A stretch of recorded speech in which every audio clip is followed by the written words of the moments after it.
বাংলাদেশের আম এবং কাঁঠালের প্রশংসা করেছেন চীনা প্রেসিডেন্ট শি জিনপিং। নিজের ভেরিফাইড ফেসবুক পেজ থেকে এই তথ্য দিয়েছেন প্রেস সচিব শফিকুল আলম। ইউনূসের সঙ্গে জিনপিং এর বৈঠককে অত্যন্ত সফল বলেও উল্লেখ করেন তিনি। প্রেস সচিব লিখেছেন, প্রেসিডেন্ট জিনপিং এখন পর্যন্ত মোট দুবার বাংলাদেশে এসেছেন। ইউনূসের সঙ্গে সেই দুই সফরের বিষয়ে তিনি কথা বলেন। বাংলাদেশে এসে তিনি এখানকার আম এবং কাঁঠাল চেখে দেখেছিলেন, সেগুলো তার খুব পছন্দ হয়েছে।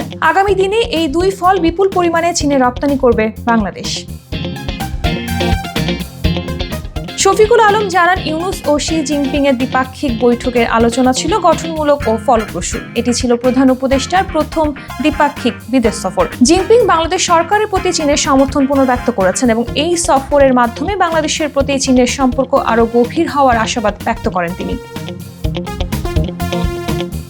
তিনি আরও জানান, চীনা বিনিয়োগকারীদের বাংলাদেশে বিনিয়োগের জন্য উৎসাহিত করার আশ্বাস দিয়েছেন শি জিনপিং। পাশাপাশি চীনের উৎপাদন সংস্থাগুলোকে বাংলাদেশে আনার বিষয়েও আলোচনা হয়েছে। প্রধান উপদেষ্টা শি জিনপিং এর সঙ্গে একাধিক গুরুত্বপূর্ণ বিষয় নিয়ে আলোচনা করেছেন।